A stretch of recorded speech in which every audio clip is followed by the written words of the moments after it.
Your router has a firewall. It's probably doing nothing useful. Here's how to fix that in 20 minutes. Right now, that firewall is almost certainly running on factory defaults. It blocks random strangers on the internet from knocking on your front door, and that's about it. Everything already inside your network, your smart TV, your kid's tablet, that camera you bought 2 years ago and forgot about, talks to anything it wants, whenever it wants, with zero oversight. Most people think a firewall is a shield, something that sits between them and the bad stuff and blocks it automatically, like antivirus for your whole house. That's not what it does. A firewall is a set of rules you write, deciding exactly what traffic is allowed in, what's allowed out, and what gets dropped. If you've never opened that settings page, you have zero rules, just the manufacturer's defaults. Those defaults optimize for nothing breaks when you plug it in, not for you're protected. That's a reasonable choice for a router that has to work out of the box for millions of non-technical buyers. It's a bad long-term posture for you once you know better. So let's define terms, because this trips people up constantly. Inbound traffic is anything trying to reach a device on your network from the outside. Someone on the internet trying to connect to your NAS, your camera, your smart lock. Outbound traffic is the reverse. Something on your network reaching out to the internet. Here's the part almost nobody configures. Home routers block inbound by default, but outbound is wide open. Every device on your network can talk to any server on Earth unless you say otherwise. That's the gap. Picture that smart camera you bought on a whim. It gets compromised, maybe through a firmware bug, maybe a weak default password you never changed. With no outbound rules, it can phone home to a command and control server in another country all day long, and your firewall won't blink, because outbound was never restricted to begin with. Controlling outbound traffic is like knowing who's allowed to leave the building, not just who's allowed to walk in the front door. In 30+ years of doing this professionally, the incidents that turned into real damage were almost never someone broke in from outside. They were something inside got compromised and nobody noticed it talking out. Open ports are the other half of this. An open port is a door your firewall is intentionally propping open, usually because something asked it to. UPnP, Universal Plug and Play, is the biggest offender. It lets apps and devices open ports on your router automatically, without asking you for convenience. Go turn UPnP off right now, unless you have a specific reason to keep it, like certain older game consoles. Then go into your router's port forwarding page and look at every single entry. If you don't remember creating it, or don't know what it's for, delete it. That page accumulates leftovers from apps and devices for years. Once you've cleaned that up, verify it.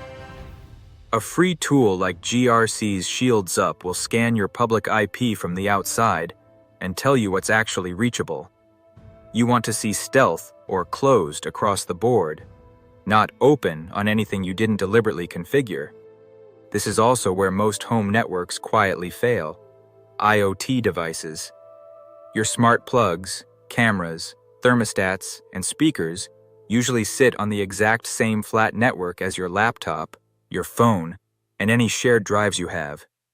There's no firewall rule between them, because there's no separation at all. That means if one cheap smart bulb gets compromised, and IoT firmware security is, charitably, inconsistent, the attacker isn't stuck on that one device. They can pivot straight to your laptop, your NAS, anything else sitting on the same network with nothing in the way. Guest networks have a similar trap. Most people assume guest network means fully isolated, and it isn't automatically. There are usually two separate settings. One that blocks guest devices from reaching the internet-facing side of things, and a completely different one, often called client isolation or guest isolation, that stops guest devices from seeing each other and your main network. Miss the second one, and your isolated guest Wi-Fi still leaks straight into your household devices. Here's why getting this right matters more than usual this year. On July 13, 2026, the NSA, CISA, the FBI, and more than a dozen international cybersecurity agencies published a joint advisory on router hygiene, tying ongoing exploitation activity to a unit of Russia's Federal Security Service known as Center 16. Before you panic, this isn't really a "you're being personally targeted" story, and I want to be clear about that. The advisory wasn't describing exotic zero-day exploits.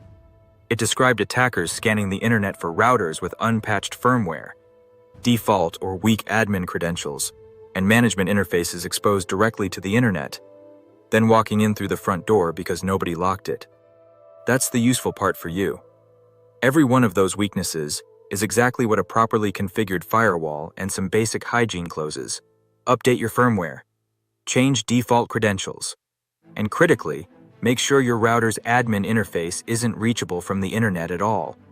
It should only be accessible from inside your own network. Full stop. The same sloppy defaults that a state-level actor scans for are also what everyday criminals scan for. You don't need to be a target of interest to get swept up. You just need to be an easy, unlocked door on a very long list of doors the scanner is checking.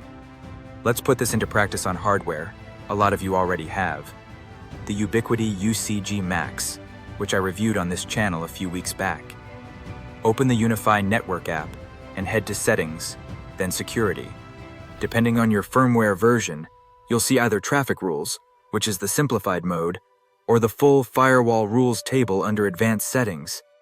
Traffic Rules is fine for basic blocking, but for real control, switch into the Advanced Firewall Rules view.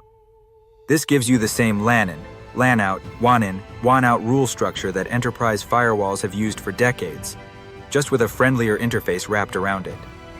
Here's your first real rule. If you've already set up a separate IoT network, or VLAN, and if you haven't, that's exactly what next video covers, create a rule blocking that IoT network from initiating new connections to your main LAN. Set the action to drop, apply it to the IoT source network, and leave your existing allow established and related rule in place above it, so replies still work. Order matters here. Firewall rules process top to bottom, and the first matching rule wins. Put your new block rule above the general allow rules, or it'll never get evaluated. This one rule stops a compromised smart device from ever reaching your laptop or NAS, no matter what gets on it. Second rule, and this one's non-negotiable. Find your remote management or cloud access settings and confirm the admin interface isn't reachable from the WAN side.